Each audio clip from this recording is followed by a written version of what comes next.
Assalamualaikum warahmatullahi wabarakatuh.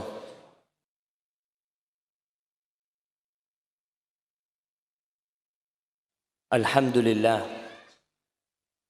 alladzi arsala rasulahu bil huda wa dinil haqq liyudhhirahu 'ala ad-dini kullihi walau karihal musyrikun.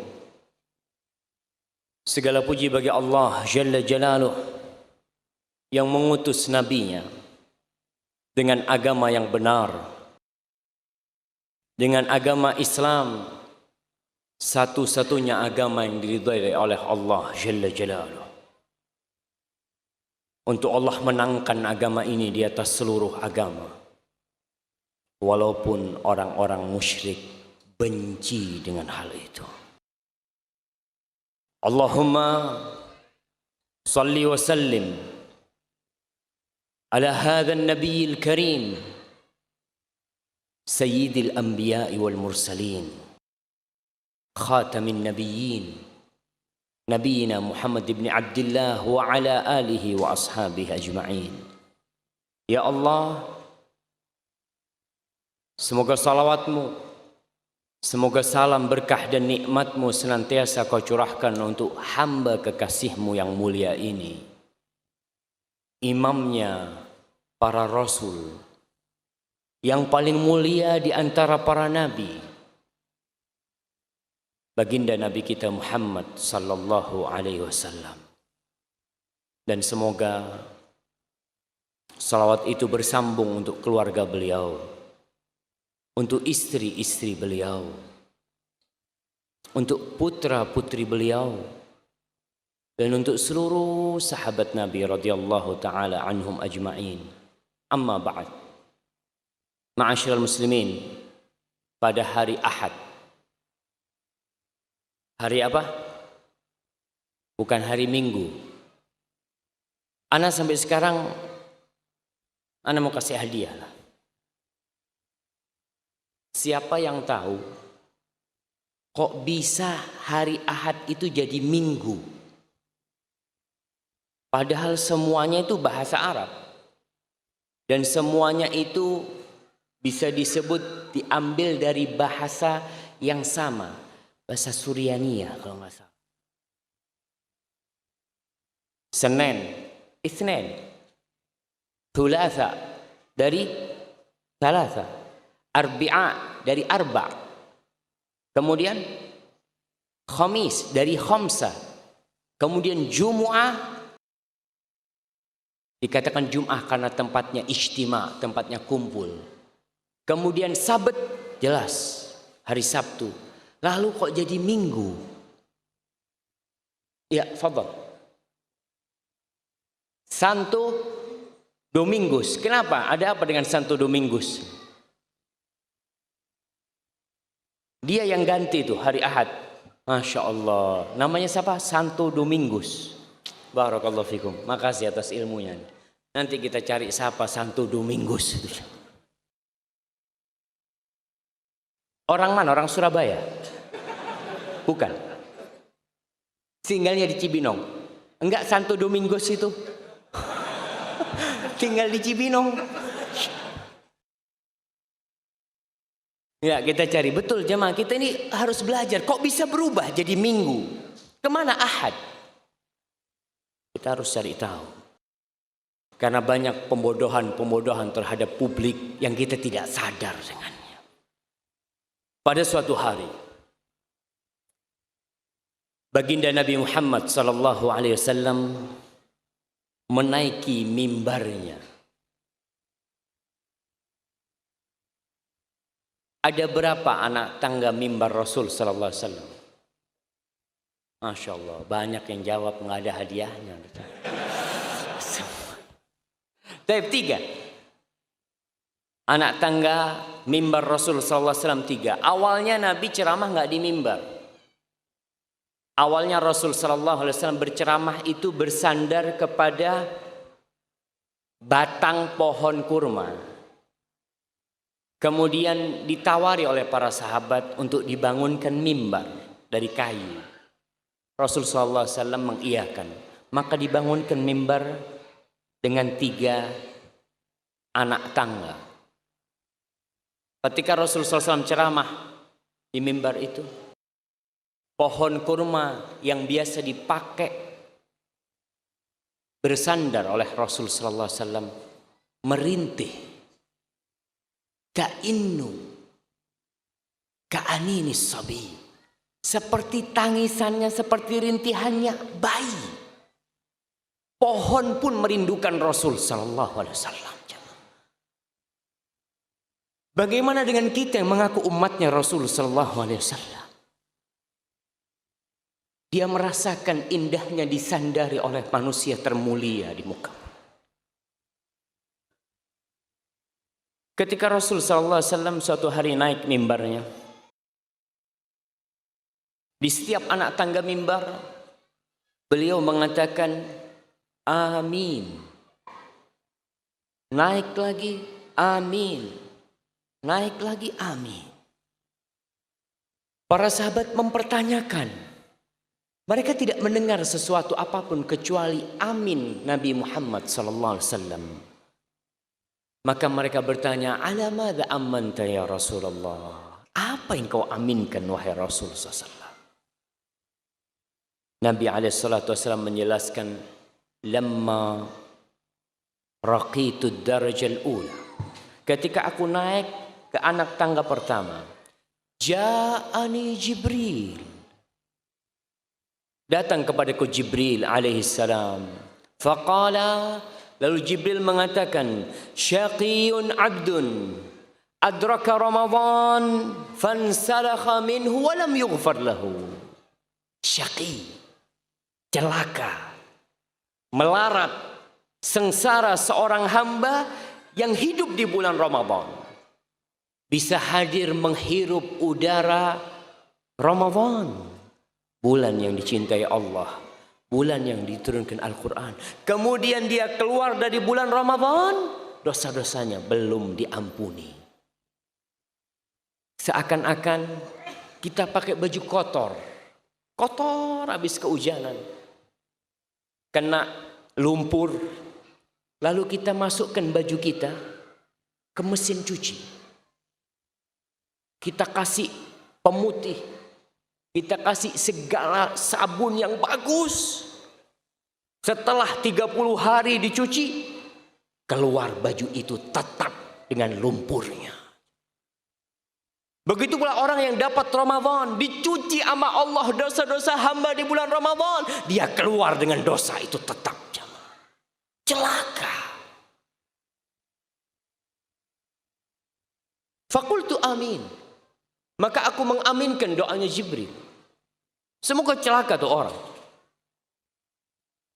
Thumma qal, kemudian Jibril mengatakan, syaqiyun abdun adraka walidayhi aw ahadahuma falam yudkhilahul jannah.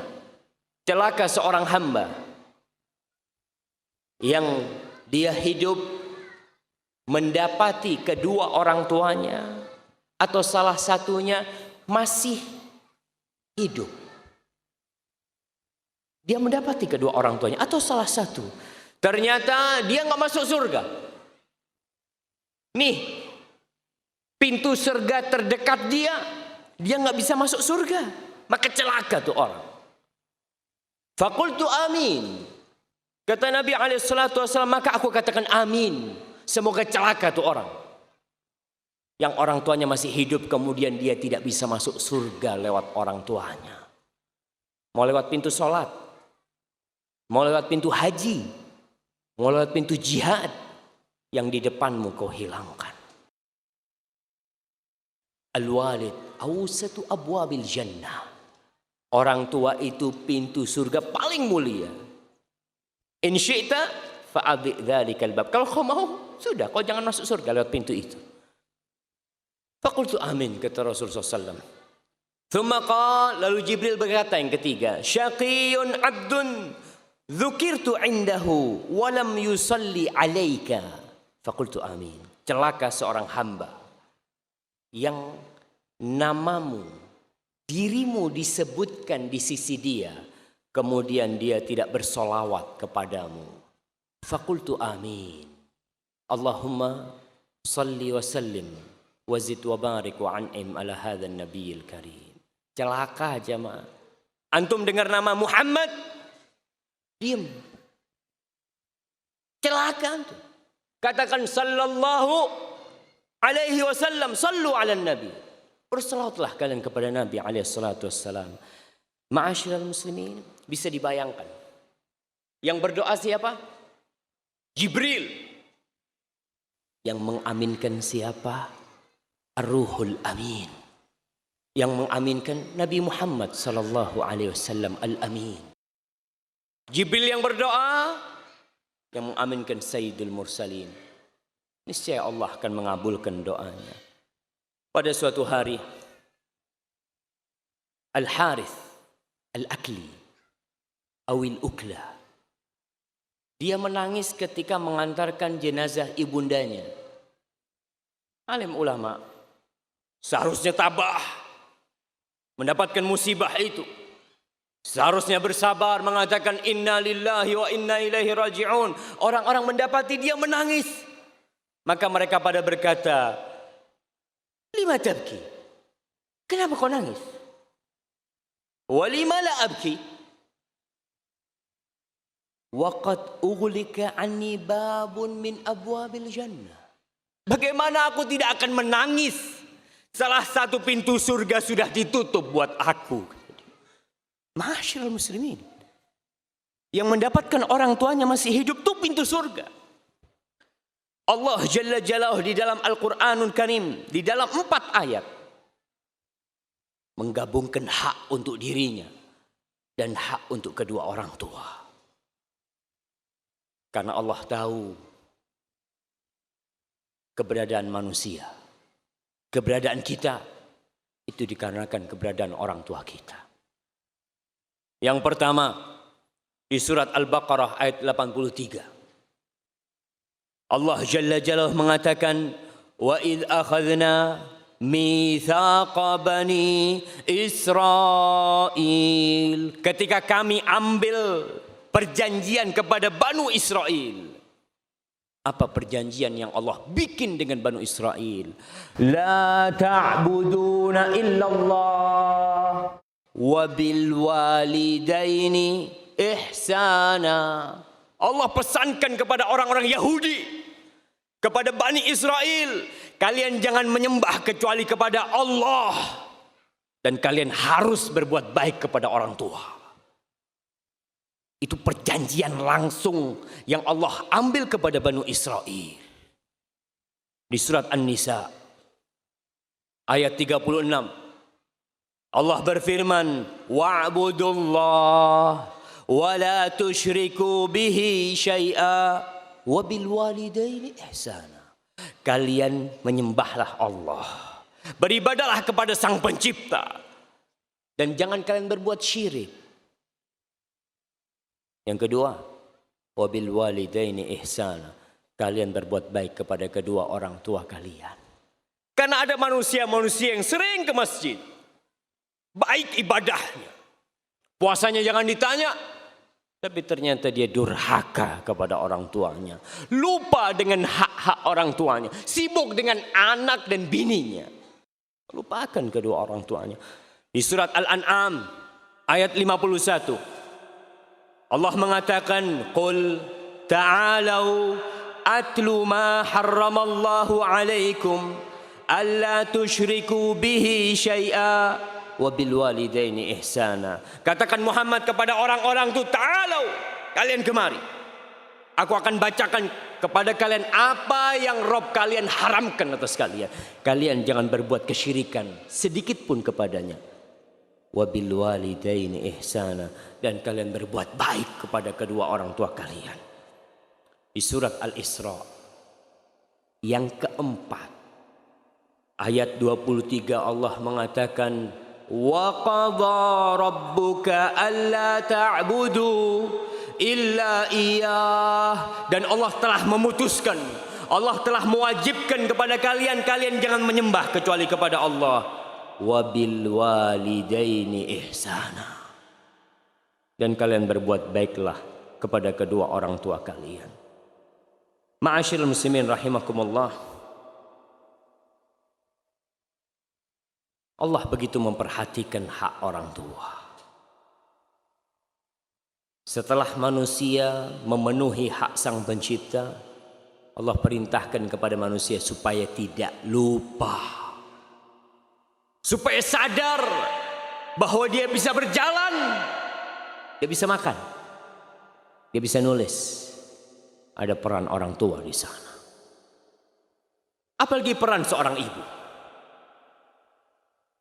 Allah secara khusus memerintahkan kepada manusia secara khusus agar mereka berbakti kepada orang tuanya.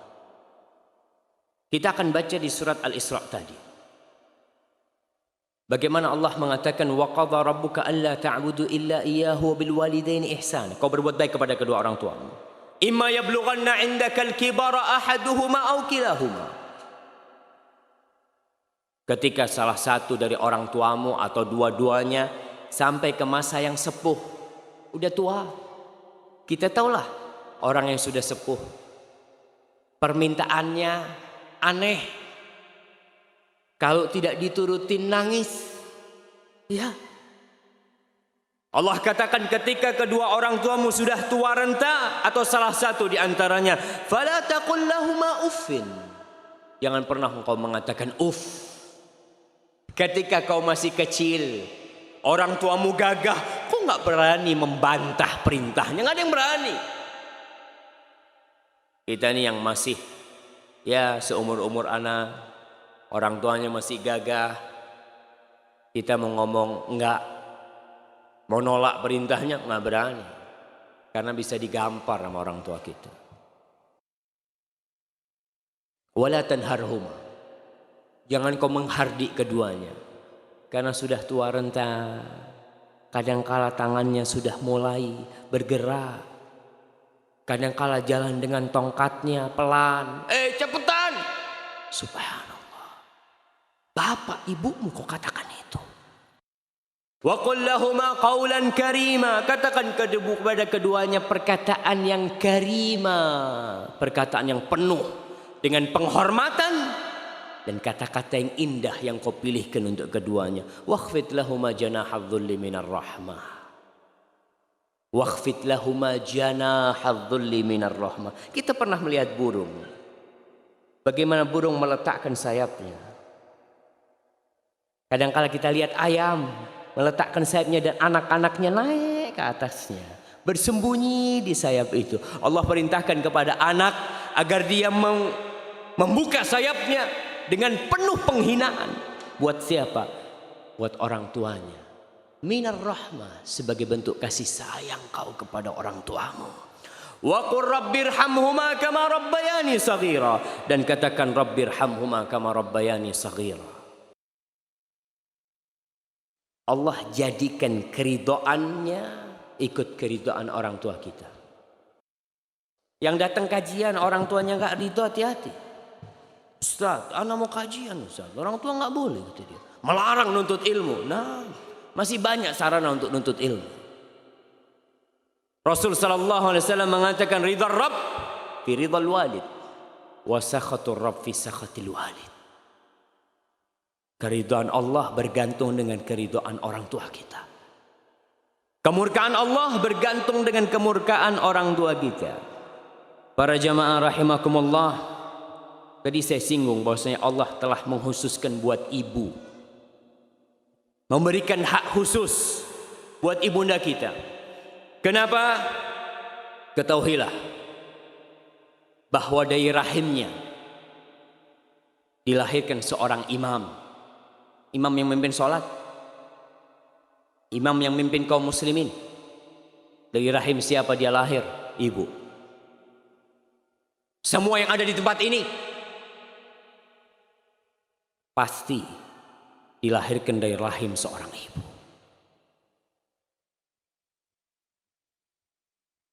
Orang-orang pada ribut kemarin merayakan hari ibu. Kajian ini bukan untuk merayakan hari ibu. Tidak ada hari ibu dalam Islam. Tidak ada hari ibu dalam Islam, karena semua hari 360 hari milik ibu kita. Nggak ada kau khususkan buat ibu satu hari. Aku ingat sama ibu, aku doakan ibuku. Tidak, seorang muslim dalam doanya, dalam sujudnya, dalam waktu-waktu mustajab, dia mengatakan Rabbi ghfirli wali walidayya warhamhuma kama rabbayani shaghira. Ma'asyiral muslimin, tidak ada yang memberikan hak orang tua kita, khususnya ibu, seperti Allah Jalla Jalla. Allah menjadikan surga kita di kaki ibu kita. Benar, ya. An Muawiyah As-Sulami qala, Muawiyah As-Sulami berkata, Ataitu Nabiya sallallahu alaihi wasallam faqultu ya Rasulullah. Aku mendatangi Rasul SAW. Lalu aku mengatakan, ya Rasulullah, inni uridul jihad fi sabilillah. Aku ingin berjihad di jalan Allah. Jihad jemaah.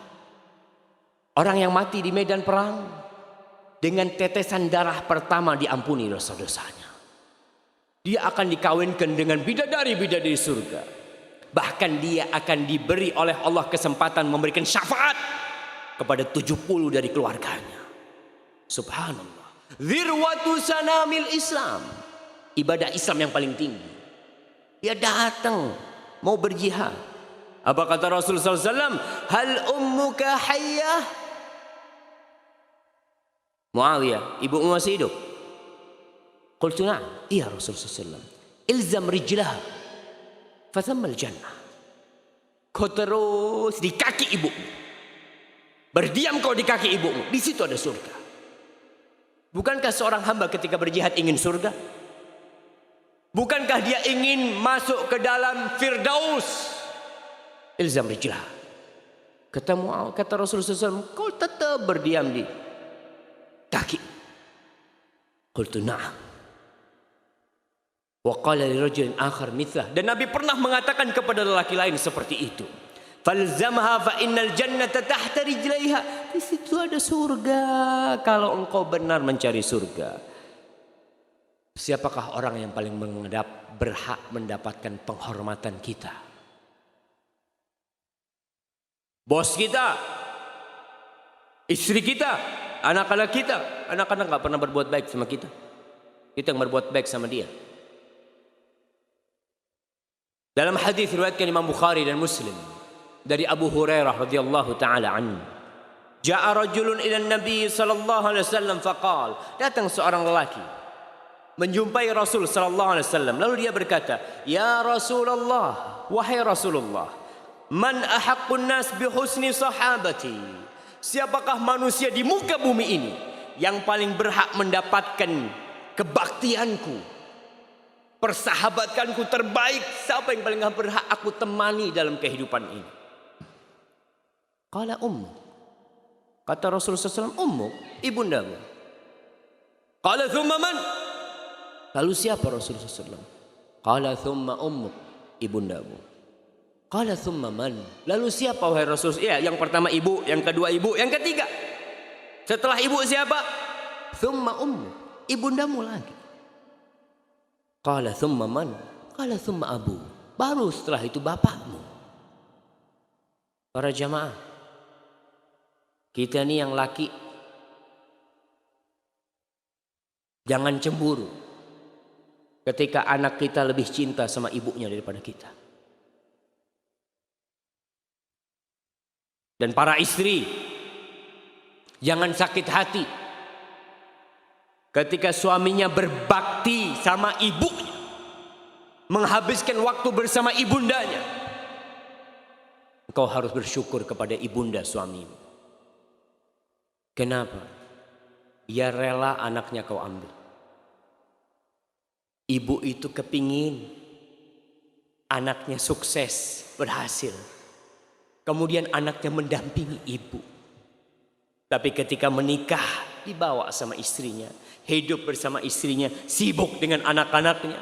Maka tolong para wanita, membantu suaminya berbakti sama ibunya. Ketika sang suami dapat rezeki, para suami Lihat, kau sisihkan buat ibumu pertama. Bukan buat anak istrimu. Oh, istriku kepingin ini, ibuku kepingin ini, anakku kepingin ini. Mana yang didahulukan? Ibu. Dan subhanallah, kepingin rasanya kalau ada yang bisa ketika dapat rizki, dia datang ke ibunya, Bu, ini rizki, Bu. Ibu ambil yang mau. Ibu ambil. Para jamaah, Allah secara khusus menyebutkan ibu. Di surat Al-Ahqaf ayat 15. Allah mengatakan wasainal insana biwalidayhi ihsana, dan kami wasiatkan kepada manusia agar berbakti kepada kedua orang tuanya, bapak dan ibu. Hamalathu ummuhu kurhan wa wada'athu kurhan wa hamluhu wa fisaluhu 30 syahra. Allah ingatkan ibu. Ingat, ibunya hamil dia dalam kondisi sulit. Perempuan itu lemah, jamaah. Fisiknya lemah, kau lebih kuat. Tapi Allah kasih beban dia anak di perutnya. Dan kita lihat bagaimana antum yang udah nikah. Antum lihat bagaimana istri antum. Ketika perutnya semakin besar, dia udah mulai sulit tidur. Miring gak bisa. Lurus, punggungnya sakit. Kemudian ketika dia duduk, anaknya mulai bergerak-gerak, ditendang-tendang ibunya. Seneng ibu kita tuh ketika kita di perutnya. Dia seneng ketika kita tendang-tendang dia. Dia akan perintahkan bapak kita, sini-sini, dengerin nih. Kau pegang tuh. Subhanallah. Padahal capek. Tapi cinta dan kebahagiaan dia menunggu kehadiran kita, membuat kelelahan dia lupakan. Ketika suatu hari gerakan di perutnya berhenti, apa yang dirasakanlah ibu kita? Ketika kita tidak berputar di perut ibu kita, bingung. Dia mengatakan kepada ayah kita, Fulan, kok gak bergerak ya bayinya? Aku takut ada apa-apa sama dia. Berangkat ke dokter, diperiksa, gak apa-apa, sehat. Bahagia tuh ibu. Ketika datang masa-masa melahirkan, Allah mengatakan wa wada'athu kurha. Dia melahirkan. Ibu kita melahirkan kita. Kita yang bisa ada di sini keluar dari rahim ibunda kita. 9 bulan kita makan dari darah ibu kita. Kita darah dagingnya. Ketika dia mengeluarkan kita, berat. Bukaan pertama, bukaan kedua, bukaan ketiga, berangkat ke dokter. Kau harus banyak jalan. Jalan ibu kita. Lihat lagi bukaan kelima, alhamdulillah sudah tinggal sedikit. Tambah mendekat, tambah sakit yang dirasakan oleh mereka untuk mengeluarkan kita, jemaah. Wa hamluhu wa fisaluhu 30 syahra. Kemudian setelah itu lahir, disusui sama ibunya. Hamil dan disusuinya 30 bulan bisa jadi. Ketika lahir, kebutuhan kita dengan ibu kita semakin parah. Kita nggak bisa berbuat apa-apa. Kita hanya bisa menangis. Ibu kita ketika kita menangis, dia gendong kita, dia dekatkan kita dengan tetek. Dia susui. Dia meletakkan kita di dadanya. Berapa kali sehari? Puluhan kali. Malam hari tatkala semua tidur, kita menangis, dia bangun, dia gendong kita. Lalu setelah kita besar, setelah 2 tahun kita disusui, kita diajarin jalan sama ibu kita. Ketika bisa jalan, bahagianya tuh ibu. Ketika panas sedikit, dia antar ke rumah sakit. Ma'asyiral muslimin rahimakumullah, Nabi SAW berpesan khusus untuk ibu. Bukan cuma Allah. Nabi pun.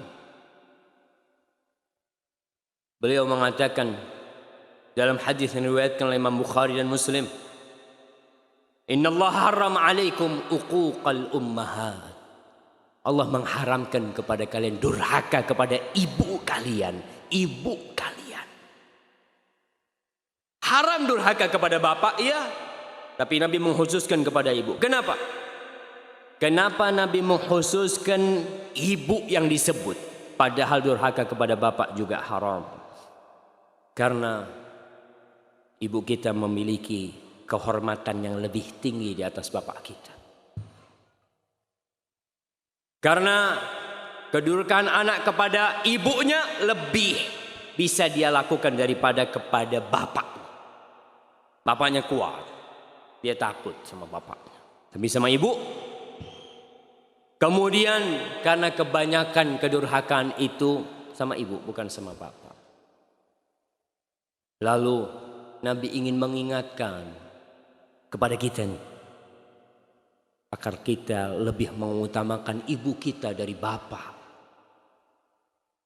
Suatu hari datang pemuda mengadukan bapaknya. Apa kata pemuda ini kepada Rasulullah SAW? Kita lihat subhanallah, Nabi SAW itu tempat curhat semuanya. Istri curhat sama Nabi, perempuan-perempuan curhat sama Nabi. Suami curhat sama Nabi. Anak-anak curhat sama Nabi. Bapak curhat sama Nabi. Datang nih pemuda mengatakan, Ya Rasulullah, inna abi ijtah mali. Wahai Rasulullah SAW, bapakku ngambil hartaku. Bapakku ngambil hartaku. Kau panggil bapak. Datang bapaknya. Benar, kau ngambil hartanya dia. Iya Rasul, aku ambil harta dia. Nggak boleh emang ambil harta dia. Aku ambil harta dia. Ya Rasul, aku yang susah payah membesarkan dia. Aku yang bekerja siang malam demi dia jadi besar, agar dia sukses. Kemudian setelah dia berhasil, aku nggak boleh ngambil hartanya. Rasul sallallahu alaihi wasallam mengatakan kepada pemuda ini, sini, anta wa maluka li abi. Kau bersama hartamu untuk orang tuamu. Bukan cuma hartamu, dirimu. Maka orang tua kalau bunuh anaknya tidak dikisos. Enggak. Milik dia tuh anak. Hasil karya dia. Dosa iya, tapi tidak dikisos. Hak orang tua besar bapak, apalagi ibu. Tapi kebolehan mengambil harta anak ini tidak semena-mena. Jangan ada bapak-bapak dari majelis ini mengatakan, Alhamdulillah saya mau ambil motor anak saya, Ustaz. Pulang. Bukan. Dia boleh ambil harta anaknya selama tidak membahayakan anaknya.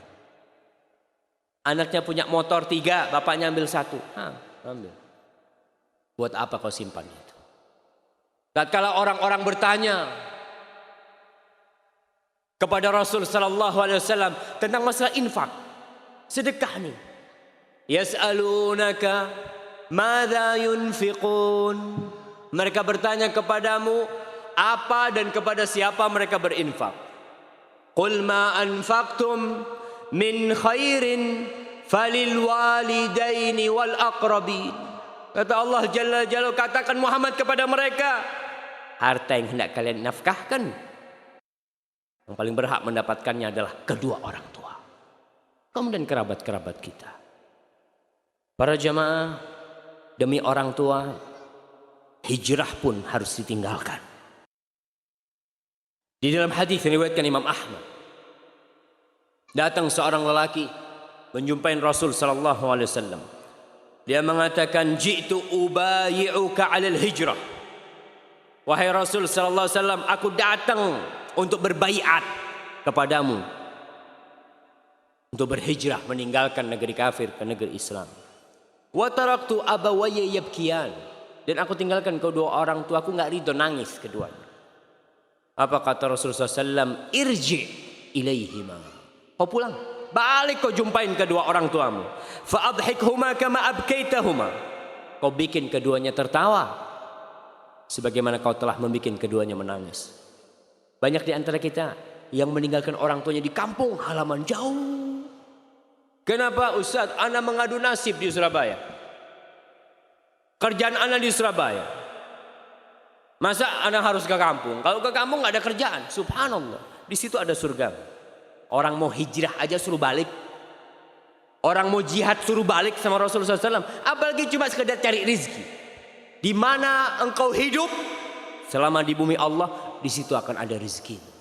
Tapi orang mencari kenyamanan, mencari kenikmatan. Ya kalau di kampung ada sih kerjaan, tapi nggak seperti di kota besar. Subhanallah. Kau mau cari surga atau mau cari dunia? Kalau kau cari dunia, cari itu dunia. Abu Hurairah radhiyallahu taala anhu. Bagaimana kebaktian Abu Hurairah kepada ibunya? Ibunya ketika itu masih kafir. Ibunya ini kalau ngomong pedes. Terkadang ibunya mengeluarkan kata-kata yang tidak pantas untuk Rasulullah sallallahu alaihi wasallam. Suatu hari Abu Hurairah ke rumah. Dia ketemu sama ibunya. Ibunya ngomong gak enak mencela Rasul sallallahu alaihi wasallam. Abu Hurairah gak tahan. Dia keluar dari rumah. Kemana?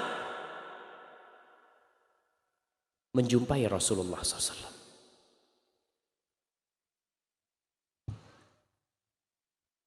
Dia mengatakan, ya Rasulullah, wahai Rasulullah, ud'ullah li ummi Abi Hurairah.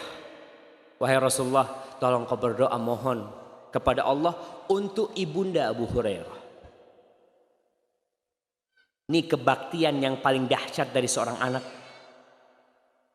Ketika mendapatkan ibundanya dalam kemaksiatan, dalam kekufuran, dia meminta kepada Allah bagaimana ibunya bisa masuk surga.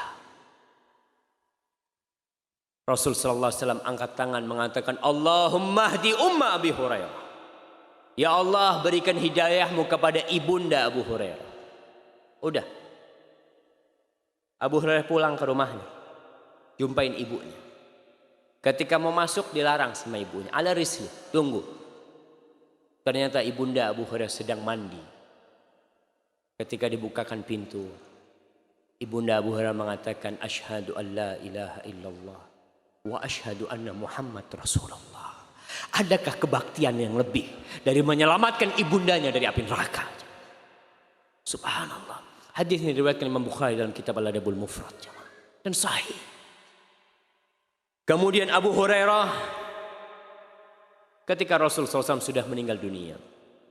Abu Hurairah itu setiap mau keluar rumahnya, dari rumahnya itu nggak gabung sama rumah ibundanya. Tapi rumahnya satu halaman. Jadi kumpul lah, nggak jauh sama ibundanya. Setiap Abu Hurairah mau pergi, dia datang ke ibunya. Dia mengatakan, Assalamu alaiki ya ummah wa rahmatullah wa barakatuh. Rahimakillah kama rabbaitini saghiran. Abu Hurairah mengatakan, Assalamualaikum wahai ibundaku, semoga rahmat Allah dan berkahnya untukmu. Semoga Allah merahmatimu wahai ibundaku, sebagaimana engkau telah membesarkan aku, merawatku ketika aku kecil. Fataqulu ibunya menjawab, wa alaikassalam ya waladi. Wa rahmatullah wa barakatuh. Rahimakallahu kama barartani kabiran. Wahai anakku, semoga Allah menyayangimu sebagaimana engkau telah berbakti kepadaku dalam kondisi engkau besar. Dalam perjalanan Abu Hurairah kalau mau pulang, datang ke rumah ibunya dulu. Bukan ke rumah istrinya. Ibunya. Ma'asyiral muslimin rahimakumullah, Al-Imam Ibnul Jauzi. Beliau hidup di abad ke-6 kira-kira. Dia menjelaskan tentang kondisi abad ke-6. Berapa tahun yang lalu? 800 tahun yang lalu kira. Dia menceritakan, Inni ra'aitu syabibatan min ahli zamanina la yaltafituna ila birril walidain. Aku melihatnya anak-anak muda sekarang nih, di zamanku, mereka tidak menoleh, tidak memperhatikan tentang birrul walidain. Wala yarawnahu laziman luzumad din. Mereka tidak melihatnya sebagai suatu kewajiban agama, enggak. Mereka hanya, ya sudahlah, kalau ente punya waktu ente berbakti. Kalau punya waktu ya sudah. Allah tidak memberatkan kepada hambanya, la yukallifullah nafsan illa wus'aha. Punya dalil kadang kala mereka tidak berbakti sama orang tuanya. Yarfa'una aswatahum 'alal aba' wal ummahat wa ka'annahum la ya'taqiduna ta'atahum minal wajibat. Cerita nih kondisi manusia di zamannya Ibnul Jauzi. Mereka ngangkat suara kepada bapak ibunya. Lalu beliau mengatakan, wal ya'lamil bar. Hendaklah anak yang berbakti mengetahui. Nih kita belajar untuk dapat ilmu nih. Nih salah satu ilmu kita dengar nih dari Ibnul Jauzi. Dia mengatakan wal ya'lamil baru bil walidain annahu mahma balagha fi birrihima lam yafi bi syukrihima. Hendaklah dia tahu seperti apa, sebaik apa kebaktian dia kepada kedua orang tuanya, itu tidak pernah dia bisa mencapai berterima kasih kepada keduanya. Belum. Jangan pernah merasa aku sudah berbakti, jangan. Kemudian Ibnul Jauzi menceritakan an Zur'ah bin Ibrahim anna rajulan jaa ila Umar. Ada seorang laki datang menjumpai Umar bin Khattab radhiyallahu taala anhu. Dia berkata, innali umman balagha bihal kibar wa innaha la taqdi hajataha illa wa dhahri matiyatun laha wa uwaddi'uha wa asrifu wajhi anha fahal addaitu haqqaha. Ini orang tanya sama Umar radhiyallahu taala anhu, wahai Amirul Mukminin, aku nih punya ibu udah tua, udah renta, dia itu udah nggak bisa apa-apa. Dia kalau mau ke kamar mandi, punggungku yang jadi kendaraan. Ke kamar mandi, aku yang mewudukkan dia dan aku memalingkan wajahku ketika aku mewudukkan dia, membersihkan dia. Karena nggak ada orang lain, dia yang melakukan itu. Apakah aku sudah membalas budi dia? Qala la. Enggak. Kata Umar, la. Qala alaysa qad hamaltuha ala dhahri wa habastu nafsi 'alaiha. Bukankah aku, wahai Amirul Mukminin, sudah mengangkat dia di atas punggungku dan aku menahan diriku demi dia. Enggak kemana-mana, enggak keluar kota kemana-mana, aku diam di rumah untuk dia. Apakah aku tidak membalas budi dia? Apa kata Umar? Enggak. Kenapa? Innaha kanat tasna'u dzalika bika wa hiya tatamanna baqa'ak. Ingat ibumu dulu ketika dia gendong engkau, ketika dia membersihkanmu, ketika itu dia mengharapkan engkau hidup. Dan engkau sekarang berbuat itu kepada ibumu. Kau ingin ibumu cepat mati. Kau ingin berlepas diri. Kadang kalau anak ngomong, ya aduh kesian ibu ya, mudah-mudahan udah cepat mati ibu daripada tersiksa di dunia ini. Padahal yang tersiksa bukan ibunya. Siapa? Dia. Si anak merasa nggak nyaman merawat ibunya yang sakit. Pintu surga jamaah. Ma'asyiral muslimin rahimakumullah, datang orang lain kepada Ibnu Umar radhiyallahu taala anhum. Ini kisah sering kita dengar. Tapi terkadang lewat aja. Datang seorang kepada Ibnu Umar mengatakan, hamaltu ummi ala raqabati min Khurasan. Aku gendong ibuku di punggungku, di leherku sini, dari Khurasan. Khurasan itu di mana jemaah? Di Iran sana. Jalan kaki ini dia, gendong ibunya. Antum gendong ibu mungkin dari depan rumah ke dalam aja kadang kala udah berat. Ini dari Khurasan berangkat haji dia. Ingin ibunya berangkat haji. Hatta qadaitu biha manasikal hajj. Aku sampai selesai melaksanakan manasik haji. Aturani jazaituha. Menurutmu aku sudah balas enggak budinya dia? Qala la. La. Wala talqatun min talaqatiha. Sakit dia ketika dia menjerit untuk mengeluarkan engkau dari perutnya, satu belum kau balas. Para jamaah, Ibnu Jauzi mengatakan, hendaklah orang yang berbakti tahu diri. Sebanyak apapun kebaktian dia, sebanyak apapun duit yang diberikan kepada ibunya, bapaknya, maka dia belum membalas budi orang tuanya. Dan seorang anak, ingat, yang sudah dewasa, jangan berpikir berubah.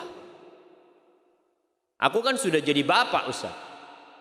Aku sudah memiliki anak yang dia wajib berbakti kepadaku. Nah, kau jadi bapak buat anakmu, tapi buat ibumu kau tetap anak. Bos, jenderal, profesor, doktor. Iya, di kampus kau profesor, di kampus kau doktor, di markas kau jenderal, di rumah kau anak buat ibu. Supaya kita sadar pangkat kita yang terhadap ibunda kita. Ma'asyiral muslimin, seperti apa sih cinta ibu kita kepada kita? Sulit untuk digambarkan. Kalau kita membutuhkan jantung dia akan kasihkan. Ada seorang pujangga, seorang penyair yang memberikan gambaran kepada kita tentang bagaimana cintanya seorang ibu kepada anaknya. Supaya kita sadar seorang muslim, kalau ibu kita marahnya pun dengan cinta. Dia pukul anaknya dengan cinta. Anaknya mau nyebrang jalan, dia pukul. Kenapa? Karena benci? Tidak. Dia takut buah hatinya tertabrak. Penyair ini mengatakan, anak akan bacakan. Ketika anak baca ini, Masya Allah, betapa sayangnya ibu kita sama kita tuh. Dia mengatakan, aghramru'un yawman ghulaman jahilan binuqudihi kayma yuhiqa bihi ad-darar. Qala atini bifuadi ummika ya fata walakal jawahiru wad-darahim wad-durar. فأتى فأغرز خنجرا في قلبها والقلب أخرجه وعاد على الأثر لكنه من فرط سرعته هوى فتدحرج القلب المعفر بالأثر ناداه قلب الأم وهو معفر ولدي حبيبي هل أصابك من ضرر فكأن هذا الصوت رغم حنوه غضب السماء على الغلام قد انهمر فارتد نحو القلب يغسل بما فاضت به عيناه من سيل العبر ويقول يا قلب انتقم مني ولا تغفر فإن جريمتي لا تغتفر فاستل خنجره ليطعن قلبه طعنا فيبقى عبرة لمن اعتبر ناداه قلب الأم كف يدا ولا تطعن فؤاد مرتين على الأثر.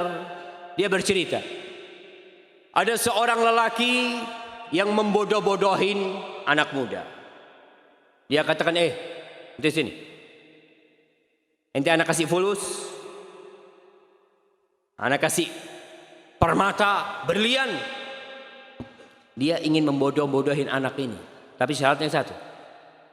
Kau datangkan jantung ibumu. Ada anak-anak muda kalau sudah kena narkoba, kena apa, dikasih duit, berangkat tuh. Fa'ata, dia datang, dia jumpain ibundanya, lalu dia tusuk ibunya, dan dia keluarkan jantung ibundanya untuk ditukar dengan emas-emasan, ditukar dengan perlian dan mutiara. Lalu dia cepat bawa tuh jantung. Dalam perjalanan, karena terburu-buru, dia tersandung.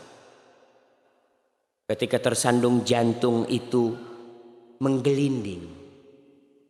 Kemudian jantungnya bercampur dengan debu.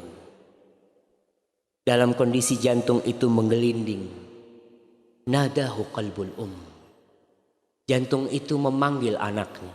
Wahai Ananda, wahai Anandaku, kau nggak apa-apa anakku. Kau nggak apa-apa kesandung anakku, kata dia. Suara itu yang penuh dengan kelembutan, tetap seakan-akan suara itu adalah murka Allah Jalla Jalla kepada anak. Maka dia ambil tuh jantung ibundanya, dia cuci dengan air mata yang menetes dan mengalir dari matanya. Lalu dia mengatakan, wahai jantung ibundaku, kau balas dendam atas kesalahan anakmu ini. Kesalahanku tidak mungkin bisa diampuni. Maka dia ambil pisau yang dia gunakan untuk menusuk ibundanya. Dia hendak menusuk dirinya sendiri. Lalu jantung itu mengatakan, kufayatan, jangan anakku. Jangan kau bunuh aku 2 kali. Wahai anakku, jangan. Ibunda kita siap berkorban apa saja demi kita. Kita ini udah gede, udah besar, keluar kota. Ibu tuh masih tanya, nak, kau sampai mana nak? Gimana kondisimu nak? Tapi tatkala kita sudah besar, kita jarang telepon sama ibu kita. Kecuali kalau kita ada perlunya baru telepon ibunda kita. Ma'asyiral muslimin rahimakumullah. Dapat apa orang yang durhaka kepada orang tuanya? Supaya kita tahu diri. Manusia itu suka diiming-imingi dan suka ditakut-takuti. Di dalam Al-Quranul Karim di banyak tempat Allah menyebutkan surga, kemudian Allah mengikutinya tentang neraka. Agar manusia sadar, kenikmatan yang kau cari di dunia akan hilang. Yang kau takutkan di muka bumi ini, akan ada ketakutan yang lebih dahsyat dari itu.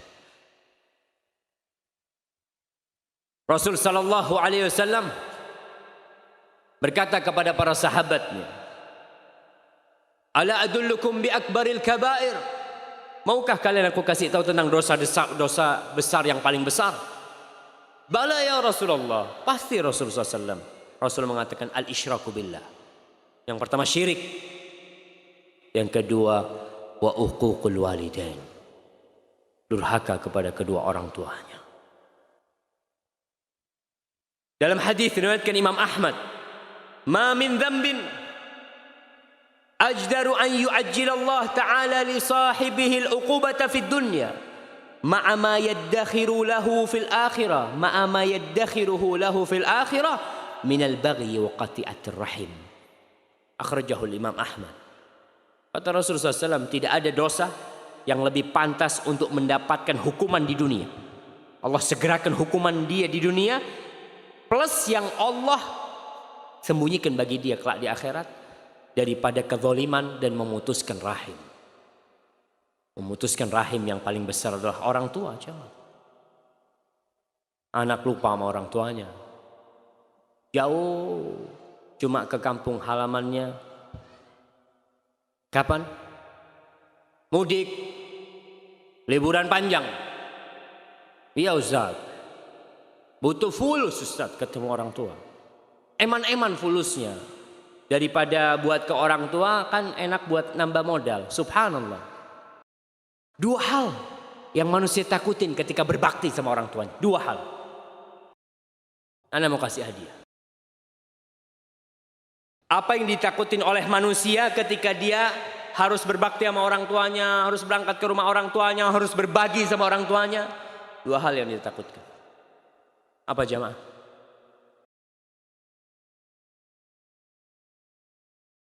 Bukan takut istri. Hartanya berkurang dan takut istri. Bukan sih, anak kasih antum. Ya, yang satu betul, hartanya berkurang. Yang kedua, nah, Masya Allah, antum ambil. Iya, kita mau berbakti sama orang tua itu takut 2, gak punya waktu, biaya besar. Dan ternyata Rasul Sallallahu Alaihi Wasallam mengatakan, kedua yang kita takutkan ini udah dijamin sama Allah. Gimana kalau kita ada jaminan jamaah? Ada orang menjamin antum. Syuf, antum berangkat ke Kalimantan, tiket pesawat semua apa, biaya semua, ana ganti. Kemudian ana kasih tambahan. Kira-kira kita berangkat nggak? Berangkat kita. Yang jamin nih Allah. Kata Rasul Sallallahu Alaihi Wasallam, man sarrahu ayun sa'alahu fi athari wa yubsata lahu fi rizqih falyasil rahim. Barang siapa yang ingin umurnya diberkahin, antum berangkat ke orang tua antum, umur antum nggak berkurang, ditambah umur antum. Wa yubsata lahu fi rizqih, rizkinya nggak dikurangin, ditambahin rizkinya. Hendaklah orang yang ingin itu silaturahim sama orang tuanya.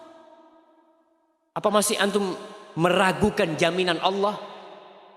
Allah yang jamin jamaah. Nih ibu-ibu tadi ada yang mengatakan takut istri. Kayaknya nggak banyak yang takut istri. Ana izin dulu.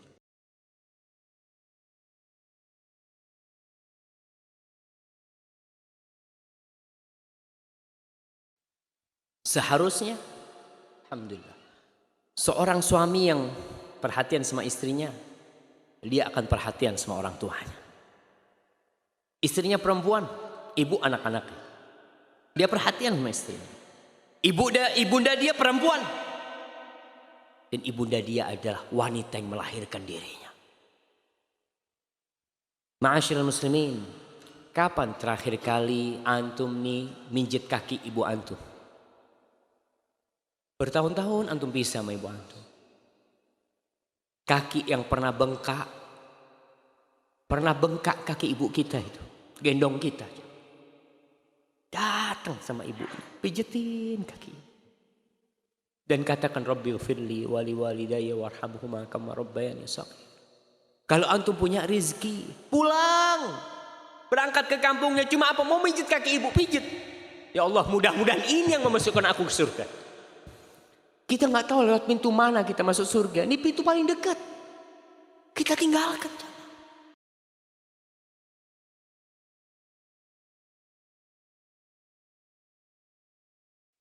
Insya Allah antum tahu dengan kisah Uwais Al-Qarani. Al-Imam Muslim dalam kitab sahihnya, beliau menceritakan tentang sosok manusia yang belum pernah dilihat oleh Rasul sallallahu alaihi wasallam. Dia hidup di masa Rasul sallallahu alaihi wasallam.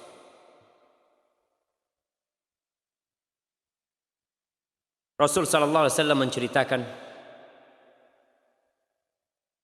tentang kisah dia kepada Umar bin Khattab. Karena Umar bin Khattab radhiyallahu anhu, biasanya Umar bin Khattab ini idza ata alaihi amdadu ahli Yaman, kalau datang tuh pasukan-pasukan dari Yaman ke Madinah, Umar hanya bertanya tentang satu manusia. Afikum Uwais bin Amir. Di tengah-tengah kalian ada nggak Uwais bin Amir? Terus setiap kali datang nggak pernah ketemu. Sampai suatu saat ketemu sama Uwais bin Amir. Faqala anta Uwais bin Amir. Engkau Uwais bin Amir? Qala na'am, iya. Aku Uwais bin Amir. Min Murad. Kau dari Murad. Dari kabilah Murad. Thumma min Qaran. Kemudian kau dari kabilah Qaran. Qala na'am, iya. Qala laka walidah. Kau punya ibu? Qala na'am, iya aku punya ibu. Dapat nih Umar. Nih orang yang dia maksud di depan dia. Yang dia cari bertahun-tahun. Kemudian ada di hadapan Umar. Apa kata Umar? Sami'tu. Aku mendengar. Rasulullah sallallahu alaihi wasallam yaqul. Nabi alaihi salatu wasallam bersabda. Ya'ti alaikum Uwais bin Amir ma'a amdadi ahli Yaman min Muradin thumma min Qaran kana bihi barasun fabara'a minhu illa mawdi'a dirham lahu walidatun huwa biha barrun law aqsama 'ala Allah la abarra. Aku mendengar Rasul SAW bersabda, akan datang tuh nanti Uwais bin Amir bersama pasukan dari Yaman nantinya. Dia dari Murad, kemudian dari Qaran. Dia dulu punya penyakit baros. Baros itu penyakit putih semua jamaah ya. Mungkin apa sekarang? Ada orang yang putih rusak kulitnya seperti itu. Ya, antum tahulah, baros itu.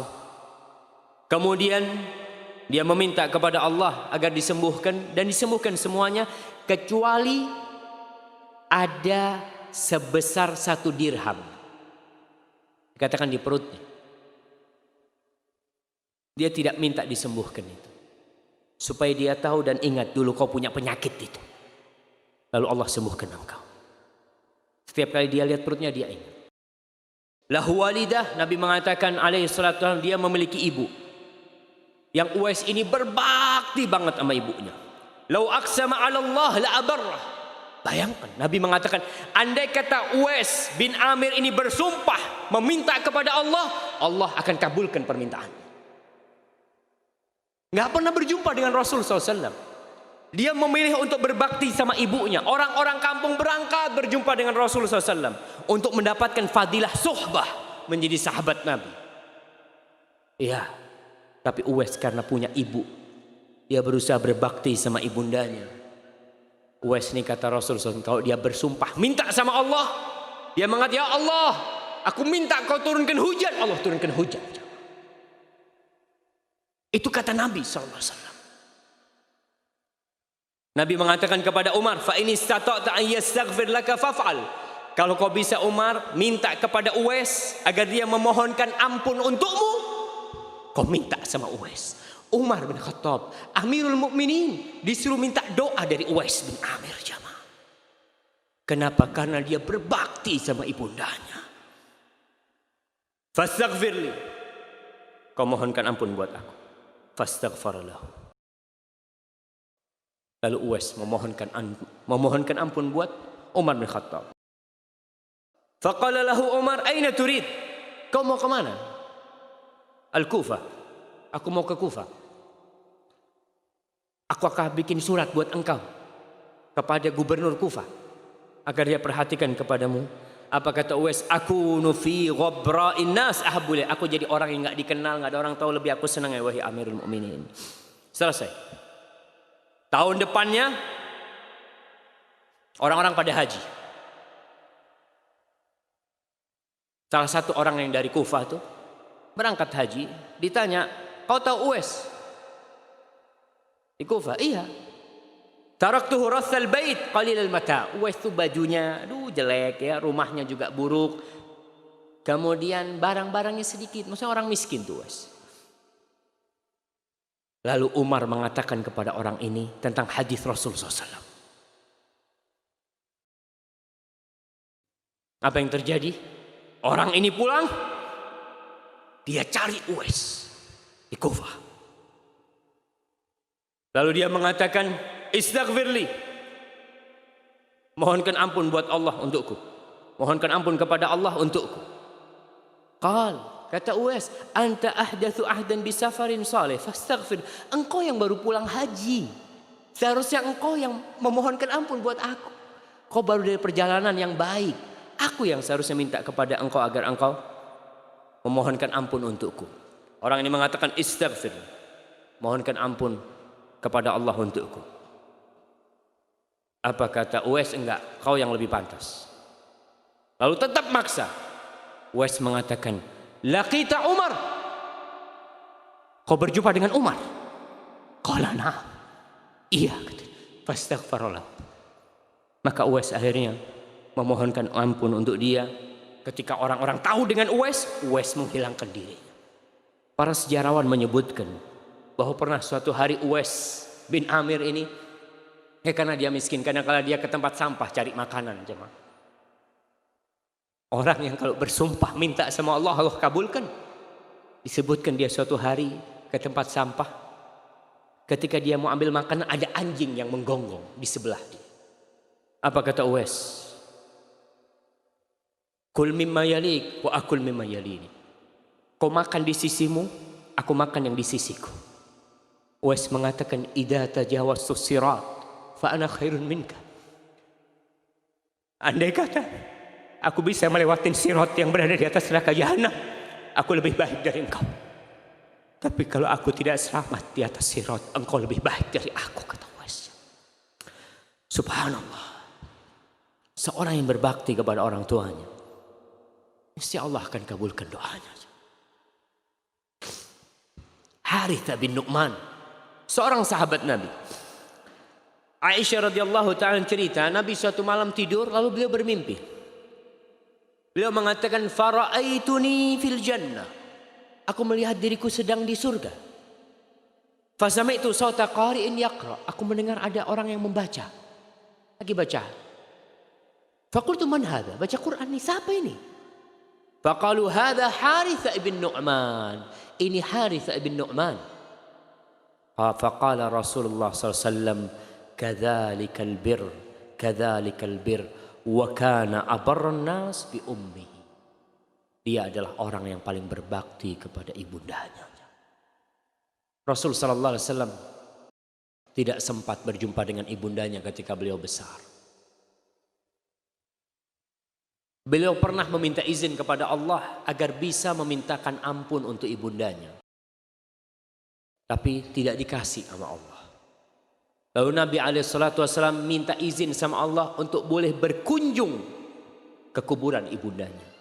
Maka Nabi diperbolehkan berziarah ke kuburan ibundanya.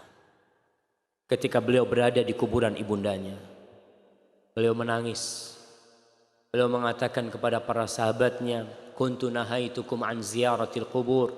Dulu aku melarang kalian ziarah kubur. Ala fazuruha. Sekarang kunjungi kuburan. Fa innaha tudzakkirul akhirah. Ziarah kubur itu mengingatkan kepada akhirat. Pada waktu itu Nabi menangis dan para sahabatnya nangis semuanya. Ma'asyiral muslimin yang masih punya orang tua, yang masih punya ibu, saatnya kita melihat berapa yang kita berikan kepada ibunda kita dan berapa yang kita berikan kepada istri kita, kepada anak kita. Yang terkadang ibunda kita itu dengan yang sedikit sudah ridha. Belikan makanan buat ibunda kita, ajak makan orang tua kita. Telepon tiap hari kalau bisa telepon. Kalau enggak SMS orang tua. Jangan mengatakan alhamdulillah Ustaz saya seminggu sekali telepon ibu saya. Subhanallah. Tiap hari itu ibu kita doakan kita, ingat sama kita. Masa kita ingat sama ibu kita seminggu sekali? Pulang setahun sekali. Bikin 3 bulan sekali. Ustaz duitnya habis. Jangan takut. Allah yang jamin. Masa kau masih takut? Hadza wallahu a'lam bishawab. Itu yang bisa kita kaji pada kesempatan kali ini. Apabila itu benar, itu dari Allah Jalla Jalaluh. Dan apabila ada yang salah dan kurang berkenan, itu dari diri saya sendiri. Allah dan Rasulnya terbebaskan dari kesalahan itu.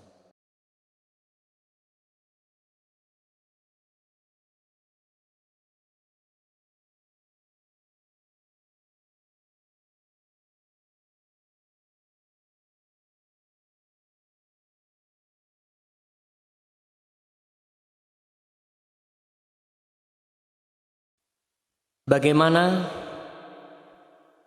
mengatasi rasa bosan atau lelah saat merawat orang tua?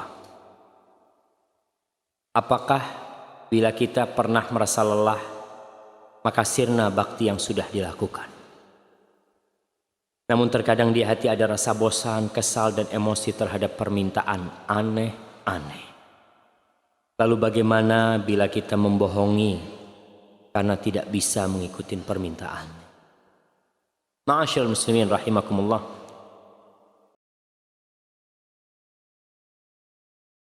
Kejenuhan menghampiri kita. Ana punya ibu, subhanallah. Dia 2 tahun ini udah kena stroke.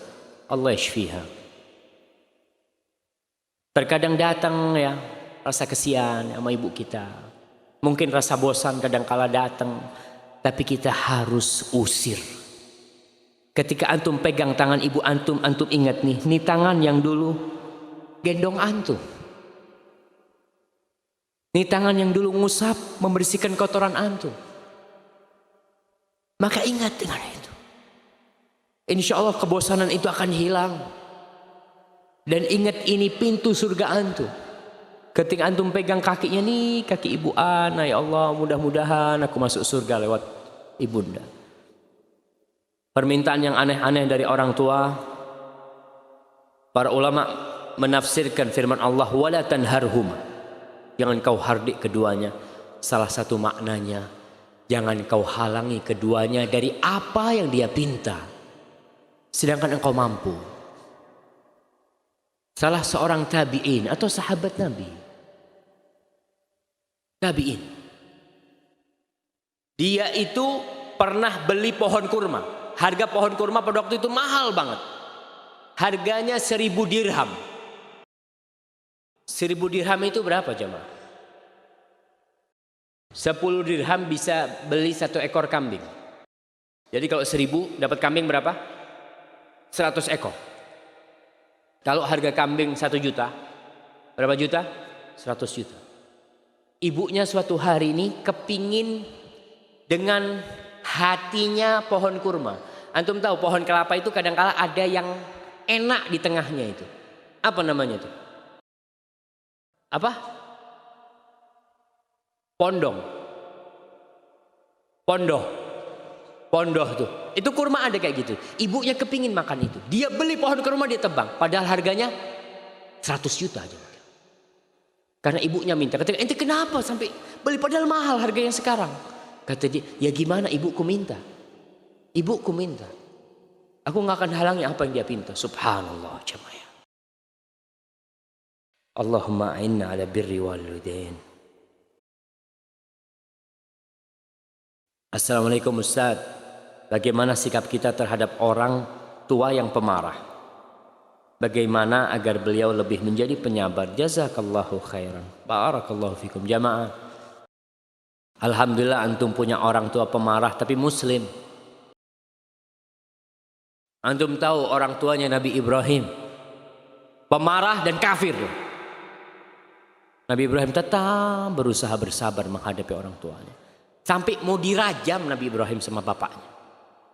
Tapi tetap kebaktian dia tidak pernah dia tinggalkan. Menghadapi orang tua yang pemarah, maka berusaha untuk menghindari hal-hal yang membuat bapak kita marah. Apa nih? Oh, orang tua kita nggak suka sama ini. Hindari. Jangan kita tahu orang tua kita pemarah, kita malah membuat dia marah. Ketika dia marah, antum jangan marah dan jangan sakit hati. Antum tenang, iya Pak. Nah, apabila dia minta sesuatu sambil marah-marah, doakan dia. Katakan kepada orang tua, Pak, doakan anak Pak ya. Mudah-mudahan anak bisa senantiasa berdoa untuk abah sama umi ya. Terus doakan orang tua kita. Dan jangan bosan berdoa buat orang tua kita. Jangan berpikir kayaknya Ustaz tuh udah karakter Ustaz. Kalau tuh karakter, kenapa engkau bukan pemarah? Kan nurun biasanya karakter. Ada karakter yang nurun, ada yang karena lingkungan. Maka tetap kita bersabar, itu ujian kita. Wa nabluukum bisyarri wal khairi fitnah. Kata Allah, kami menguji kalian dengan kebaikan dan dengan keburukan. Itu sebagai ujian buat kalian. Assalamualaikum Ustaz. Waalaikumsalam warahmatullahi wabarakatuh. Apakah yang harus ana lakukan kalau ibu ana tidak suka kalau ana pakai celana cingkrang dan jenggot? Apakah harus menuruti ibu ana? Apa ana harus menuruti ibu ana walaupun ibu ana sudah tahu kalau itu sunnah? Barakallahu fikum. Ada amalan-amalan yang sunnah. Artinya sunnah diamalkan nggak apa-apa, ditinggalkan rugi. Diamalkan dapat pahala, ditinggalkan rugi. Seperti sholat sunnah. Kita ini kalau lagi sholat sunnah dipanggil sama ibu kita, Syafiq, ada lagi sholat sunnah, putus sholatnya, datang sama ibunya, sholat hak Allah. Tapi ketika ibu manggil, kita datang. Puasa sunnah.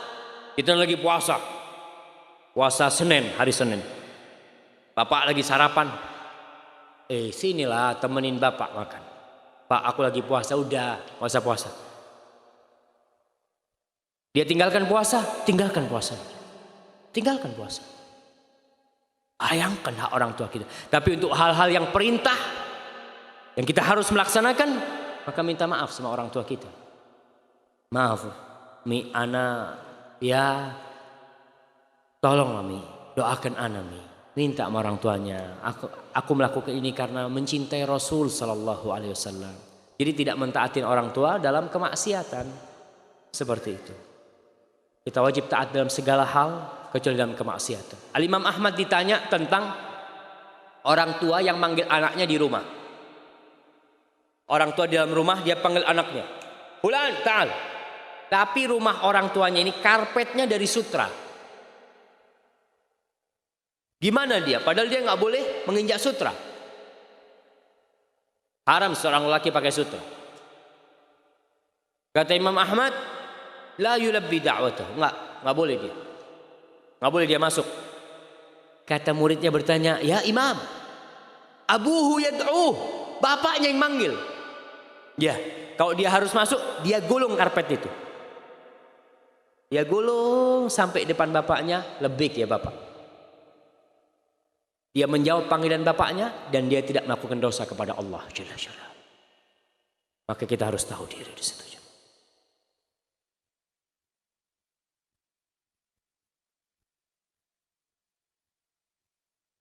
Dijelaskan ridha Allah adalah ridha orang tua. Bagaimana kalau kita sudah menikah ikut suami? Jazakallahu khairan. Barakallahu fiik. Bismillah.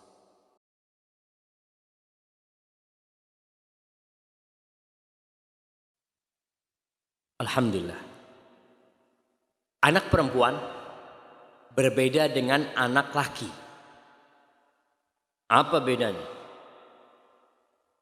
Anak perempuan ketika dia menikah, dia itu diserahkan sama bapaknya. Ada serah terima dari bapak. Bapak mengatakan kepada calon menantunya, "Ya fulan bin fulan, zawwajtuka wa ankahtuka binti bi mahar sekian." Aku kawinkan engkau, aku nikahkan engkau dengan putriku dengan mahar sekian. Diserahkan nih anak sama bapaknya. Konsekuensinya ada peralihan jabatan. Kalau dulu orang pertama yang harus ditaatin oleh si putri adalah orang tuanya, ketika dikawinkan dia serahkan kepada suaminya. Itu konsekuensinya. Ini salah satu rahmat Allah. Soalnya bagaimana ketika seorang wanita memiliki suami dan dia harus taat kepada dua orang. Bapaknya enak kau ke sini. Suaminya ngomong, "Jangan, istriku, aku lagi ada perlu sama kau." Siapa yang harus dia taatin? Bapaknya apa suaminya? Suaminya. Kalau orang tua mengatakan, "Enak banget Ustaz, ana yang besarkan anak-anak." Tahu-tahu kawin dia harus berbakti sama suaminya. Enggak, ana enggak terima itu. Kalau ente enggak terima enggak apa-apa, jangan dikawinin anaknya. Iya, ya sudah suruh di rumah sama ente. Tapi kalau kau berikan sama orang lain, udah kewajiban berbakti sama dia. Tetap dia wajib berbakti sama orang tuanya, kecuali dalam hal-hal yang dia harus minta izin sama suaminya.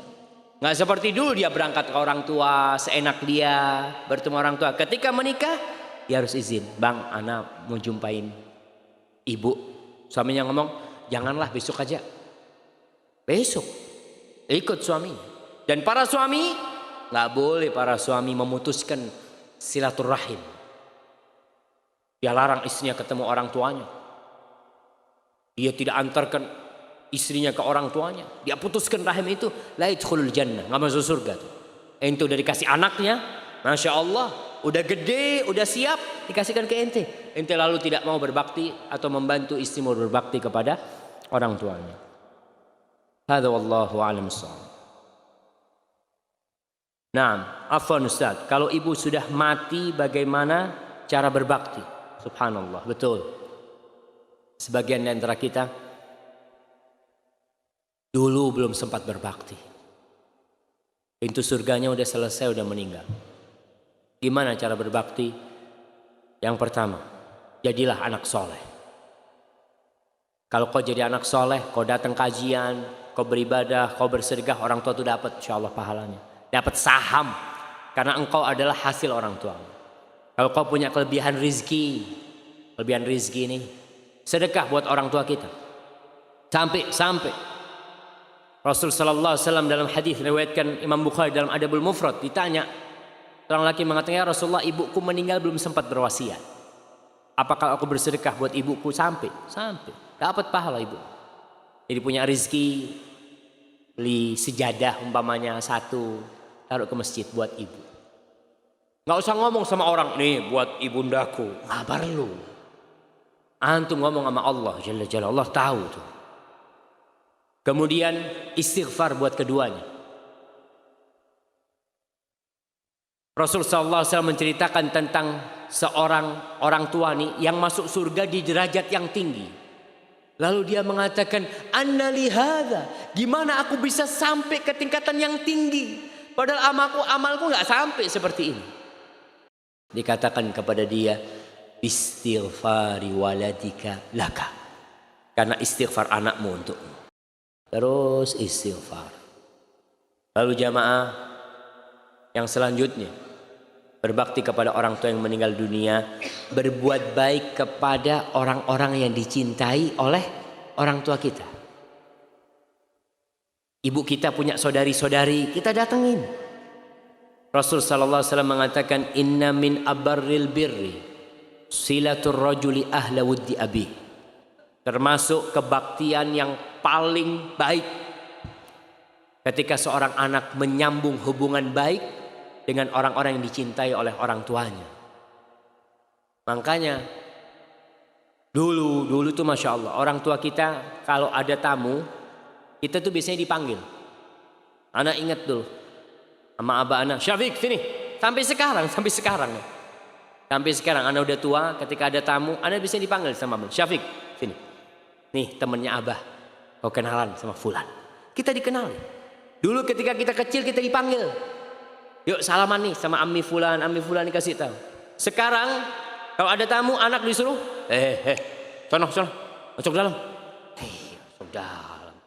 Ini anak kita nih supaya dia bisa menyambung nanti silaturahim, menyambung kebaktian kepada kita.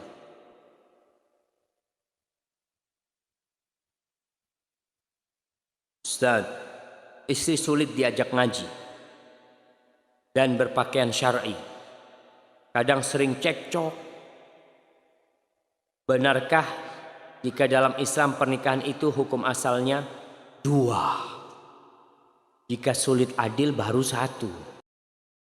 Bagaimana mengukur seberapa adil diri kita sebelum melangkah yang kedua? Masya Allah. Ini mau. Iya. Menikah itu hukumnya sunnah. Hukum 1 itu sunnah. 1 itu sunnah. Dan bisa jadi wajib kalau dia takut terjerumus ke dalam dosa. Allah mengatakan, "Fankihu ma taba lakum minan nisa'i mathna." Itu lil ibaha. Kau boleh 2, mathna wa thulatha wa ruba'. 2, 3, 4. Fa in khiftum alla ta'dilu fawahidah. Kalau kau takut tidak bisa berbuat adil, 1. Intinya seorang itu dianjurkan menikah. Kalau kau bisa berbuat adil, ya monggo 2. Kalau kau bisa berbuat adil. Tapi jamaah, nah kalau bicara poligami ini jamaah, bisa sampai maghrib kita di sini. Tapi yang jelas tadi kita bicara adil, antum mampu berbuat adil. Ingat, jangan mikir kawin 2 antum nggak berbakti sama ibu antum. Ngurusin istri terus, tiap hari ke sini, Masya Allah, alhamdulillah Ustaz. Tiap hari anak pertama, kedua, ketiga, keempat. Pertama, kedua, ketiga. Bapak kalau Idul Fitri Ustaz, sama orang tuanya Idul Fitri. Hati-hati antum. Jangan lupa berbakti sama orang tua, walaupun antum punya istri lebih, tetap orang tua antum harus antum berbakti sama dia. Masalah adil itu, ya adil dalam nafkah, adil dalam tinggal di tempat dia, itu harus sama. Kalau urusan cinta nggak bisa kita berbuat adil. Tapi jamaah, perempuan sekarang itu beda dengan perempuan dulu. Makanya antum kalau mau poligami itu perempuannya harus dibetulin dulu. Betulin ya. Kalau dia itu besi yang bengkok, paling nggak dilurusin sedikit, dia tetap bengkok. Setelah itu antum insya Allah mudah-mudahan. Karena tidak sedikit orang yang kawin lagi, dia mengatakan sunnah, Masya Allah, sunnah Rasul, alhamdulillah, anak bisa sunnah Rasul. Dapat 2 tahun cerai yang pertama. Mana ente istri? 1 lagi Ustaz, kata dia. Sama aja 1 akhirnya. Harus sabar antum juga kalau nikah lagi ya.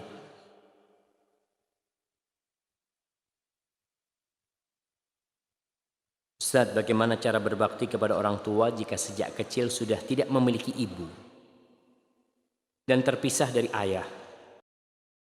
Karena dahulu orang tua saya bercerai dan saya diasuh oleh saudara ayah dan dilarang bertemu ibu karena suatu sebab.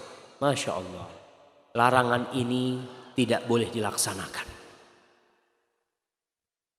Semua perintah untuk berbuat maksiat kita nggak boleh taat. Kalau dilarang berjumpa dengan ibunya karena suatu sebab, jumpain ibu. Ibuku yang melahirkan aku. 9 bulan aku di perutnya. Cukup itu sebagai kebaikan ibuku, walaupun ibuku mungkin tidak pernah membesarkan aku. Kalau ada satu sebab mungkin ibunya melakukan suatu kesalahan, oke. Allah itu Tawwabur Rahim. Allah Maha menerima taubat. Kalau ibunya masih berbuat dosa, si anak ini punya kewajiban bagaimana mengajak ibunya meninggalkan dosa itu, jamaah. Maka tetap, jadi kalau disuruh memutuskan silaturahim, kita nggak boleh taat. Kita tetap berbakti sama ibu kita. Kita katakan kepada saudara bapak kita, afwan, minta maaf, tuh ibuku bagaimanapun kesalahan dia, kafir aja tetap harus berbakti. Kafir, apalagi dia muslim, ya. Barakallahu fikum.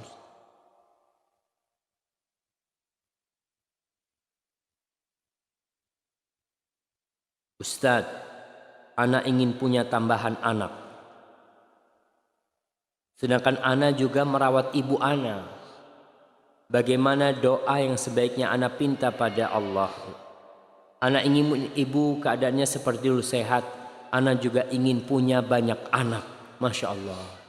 Nih, dia berpikir takut kalau dia punya anak, dia tidak bisa merawat ibundanya.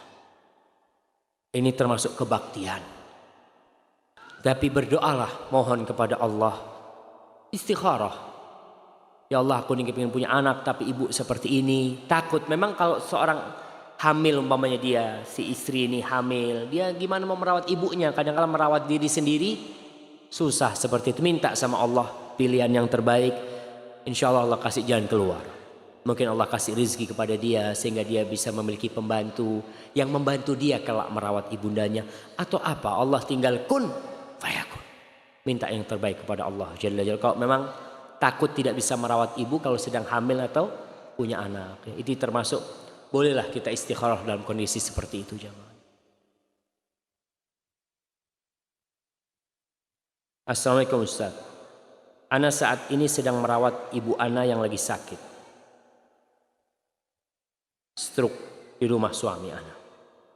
Yang saya tanyakan, kalau ana yang merawat ibu ana adalah satu kewajiban, bagaimana hukumnya dengan suami ana? Suami anti ketika membantu anti, dia nggak wajib merawat ibunda anti, tapi dia wajib membantu seorang muslim yang membutuhkan bantuan, apalagi mertuanya. Tapi engkau berbakti, alhamdulillah suami mengizinkan, ini satu nikmat, kau harus bersyukur, kau hargai suamimu. Suami mengizinkan ibunya yang dibawa, masya Allah jamaah. Ada suami-suami yang aduh kata dia, udahlah taruh di panti jompo mana, panggil perawat, anak bayar. Subhanallah, ini suami yang baik kayak gini ya. Maka engkau tambah kebaktianmu kepada suamimu karena kebaikan suamimu. Nah, kalau merasa jenuh, capek, ingat sebelum tidur baca Subhanallah 33 kali, Alhamdulillah 33 kali, Allahu Akbar 34 kali. Mudah-mudahan Allah kasih kau kekuatan untuk merawat jamaah. Ada seorang ustadz cerita, ada cucu ngerawat neneknya. Cucu ini ngerawat neneknya. Si cucu ini bingung, kenapa cuma dia yang ngerawat neneknya? Dia punya kakak. Kok bukan kakaknya merawat neneknya? Sampai si cucu ini bosan. Udah mulai gede, dia ngomong, Ummah, Bu, kenapa kok aku sih yang rawat nenek terus? Kakak dong sekali-kali, capek aku Bu, macem-macem. Si cucunya ini ngomong. Sampai suatu saat ibunya mendudukkan cucu anaknya. Nah, aku mau cerita sama engkau. Kenapa kok engkau yang merawat nenek? Suatu hari terjadi kebakaran di rumah kita. Rumah kita tuh 2 lantai. Ketika kebakaran terjadi itu semua keluar. Bapak gendong kakakmu dan ibu gendong engkau dan nenek turun. Ketika sampai ke bawah, bapak tanya, mana bayinya? Engkau maksud itu waktu bayi. Ternyata yang digendong sama ibu bantal. Ya orang dalam kondisi panik ya. Dia langsung angkat, dia pikir bayinya. Ternyata bayinya masih di dalam, di lantai 2. Nenekmu lari. Naik. Dia selamatkan engkau. Dia loncat dari lantai 2. Dan dia lumpuh selama-lamanya untuk menyelamatkan engkau.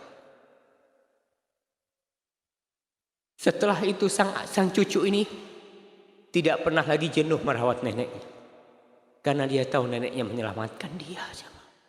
Maka tatkala kita ingat dengan kebaikan ibunda kita, insya Allah kejenuhan itu akan hilang dari diri kita.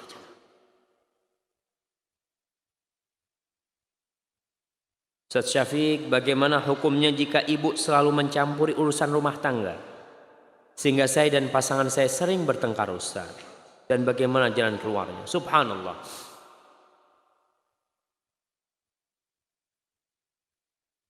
Ini yang bertanya suami apa istri? Hah? Suami apa istri? Istri yang tanya. Akhwat, tayyib. Iya. Jadi ibunya si istri yang suka ngikutin. Fiqhun nikah atau fiqhul usrah, fikih rumah tangga itu banyak tidak dipahami oleh orang tua. Ketika dia menikahkan putrinya, dia itu nggak boleh turut campur. Kalau ada masalah-masalah di rumah tangganya yang memang harus ada campur tangan dia minta izin dulu. Dia minta izin dulu. Abu Bakar Siddiq pernah mau masuk rumah Nabi alaihi salatu wasallam ketika lagi ribut Nabi sama Aisyah radhiyallahu taala anha. Itu minta izin, dikasih izin baru. Keributan di rumah tangga itu biasa terjadi. Si suami kadang kala mamai telat ya, si suami ini itu, ibunya ente gimana punya suami, nggak bener suamimu. Jangan. Kalau mau ngomong sama istrinya, nggak perlu suaminya tahu. Kau coba kasih tahu suamimu macam-macam dengan cara yang baik dan harus sabar, doakan ibunya, kasih pemahaman yang benar kepada ibundanya. Ibu itu kadang-kala turut campur karena cinta, tapi sehingga dia lupa dengan batasan-batasan yang seharusnya dia tidak langgar seperti itu. Bapak juga melihat anaknya lagi susah ya, jangan turut campur. Kecuali si menantunya tuh minta tolong, baru ikut campur. Kalau enggak akan terjadi keributan di rumah.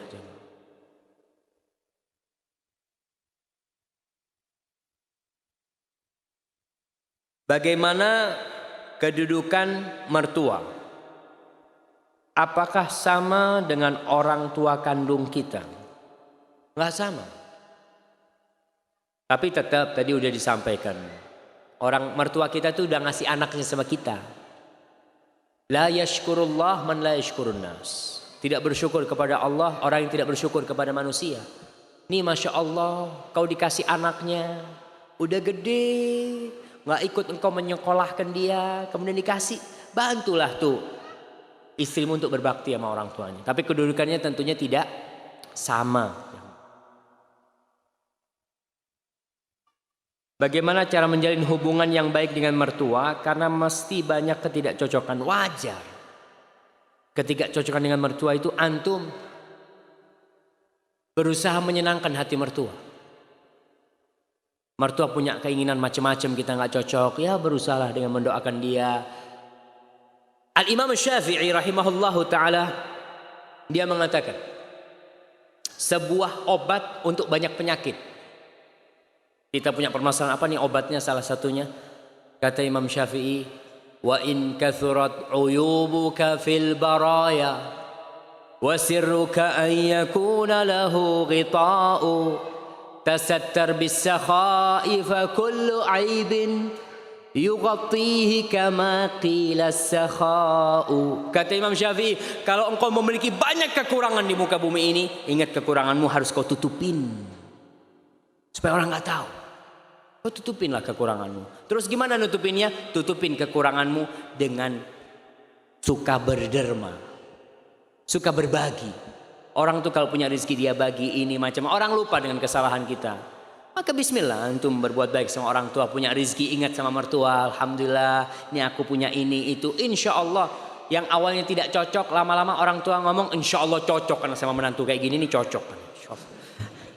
Ya kalau antum baik sama mertua.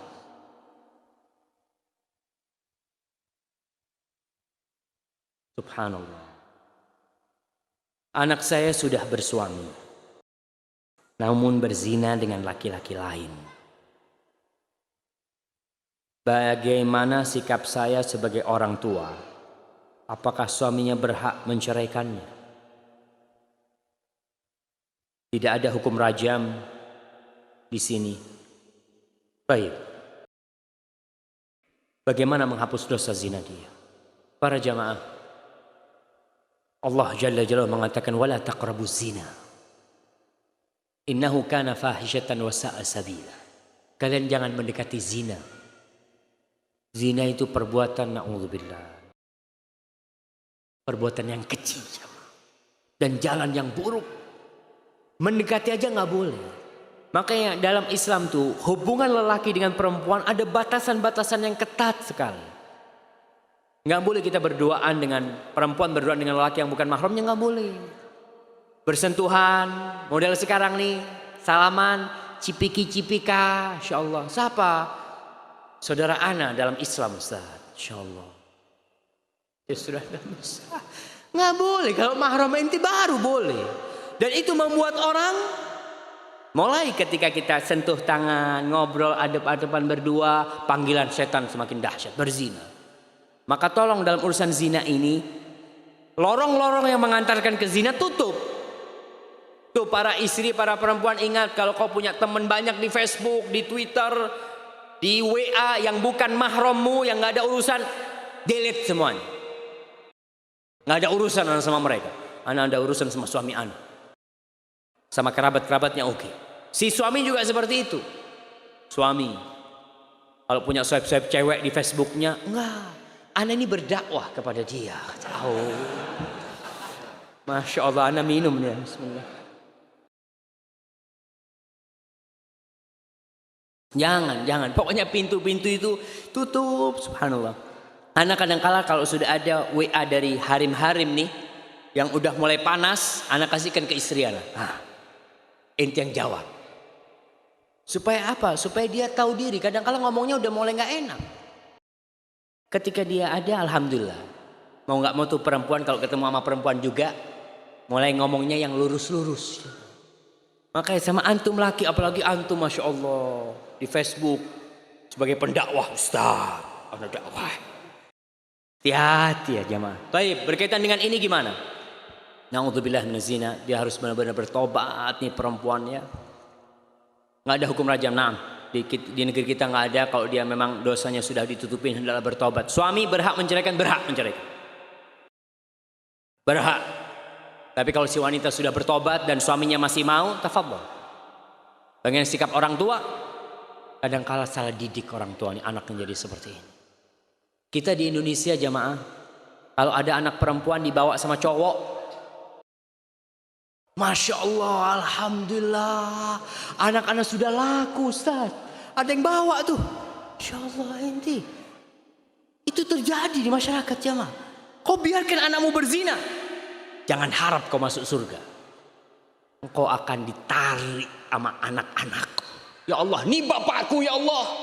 Ini ibuku yang tidak pernah mengajarkan kepada aku tentang Allah, tentang surga dan neraka. Aku dibiarkan bergaul bebas. Hati-hati.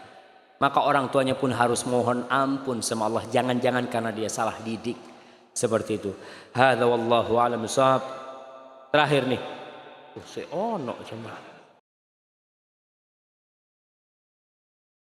Nah, mana yang didahulukan antara melunasi hutang-hutang orang tua atau menikah? Mengingat ana sudah kebelet nikah. Antum nikah cari yang murah, antum nikah cari yang maharnya murah, antum lunasi hutang orang tua antum. Atau antum lunasi hutang orang tua antum, antum nikahnya kredit. Boleh, antum ngomong sama mertua, syuf, ana duit belum punya, gimana kalau maharnya kredit lah. Ana kredit 10 tahun nggak apa-apa. Nggak apa-apa kalau ada mertua yang mau. Nah, jemaah. Dan kadangkala walimah ini orang besar-besarin.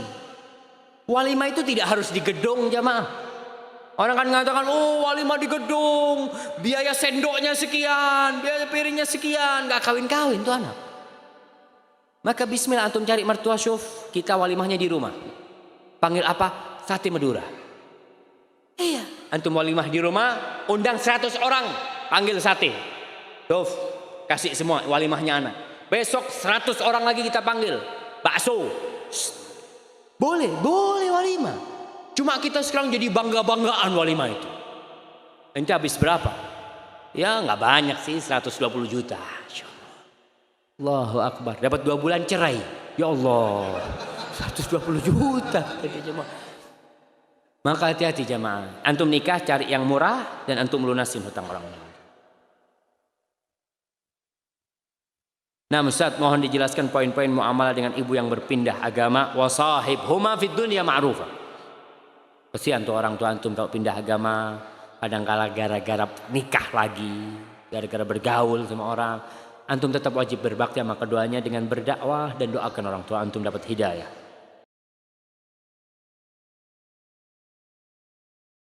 Ana mau tanya, jika ibu kita tidak setuju dengan salah satu wanita pilihan anaknya, lalu apa yang harus kita lakukan? Bismillah. Antum cari wanita yang lain. Ustaz, udah kadung jatuh cinta Ustaz. Itu yang jadi masalah. Antum jatuh cinta dahulu, kemudian ngomong sama orang tua. Orang tua nggak cocok. Maka gimana solusinya? Antum memohon kepada orang tua. Kadang-kala orang tua nggak cocok itu banyak alasan. Orang tua takut anaknya dibawa sama tuh perempuan nggak berbakti kau sama dia. Banyak yang ditakutkan oleh orang tua. Maka engkau harus dilakukan sama orang tua. Kalau orang tua nggak terkena, aku nggak kepingin kau dapat umpamanya orang luar Jawa lah. Kenapa? Aku takut kau nanti dibawa ke sana. Nikah sama orang Kalimantan, ibunya anda enggak setuju. Karena mau nggak mau ada celah nih anak dibawa gitu kan. Enggak, aku minta kau nikah sama orang Surabaya juga. Kenapa Bu? Aku takut kau dibawa. Siapa yang ngurusin ibu nanti kalau kau dibawa? Jadi ada pertimbangan-pertimbangan orang tua yang antum harus perhatikan. Kalau orang tua nggak mau dengan yang umpamanya, ibu nggak maulah sama yang nggak pakai kerudung, ya antum harus taat. Cari perempuan yang pakai kerudung. Kalau ibunya ngomong ibu mau menantu yang tidak pakai kerudung, gimana tuh? Wah berat nih. Katakan sama ibu, Bu, kalau aku dapat istri nggak pakai kerudung, dia ajak sama Tuhannya nggak taat. Dia ajak sama yang memberikan rambut, memberikan mata, telinga, yang memberikan body kepada dia nggak taat. Mana mungkin dia mau taat sama suami yang nggak ngasih apa-apa ibu? Katakan kepada ibunya dengan cara yang baik, yang santun, dan memohon sama ibunya. Hadza wallahu a'lam bishawab jamaah. Itu yang bisa kita kaji pada kesempatan kali ini. Ana mau kasih hadiah. Sebutkan 4 perkara berbakti kepada orang tua yang meninggal dunia. Antum sudah dapat hadiah belum? Baik. Mendoakan, menyambung silaturahim,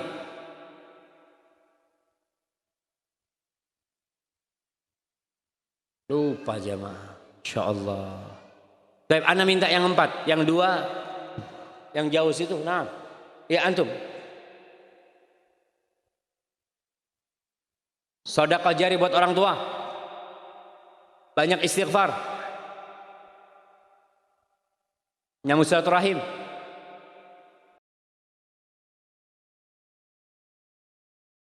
Mendoakan, ya mendoakan. Ya nggak apa-apa lah. Antum taruhan sama dia ya. Anak kasih. Baik. Pertanyaan yang terakhir.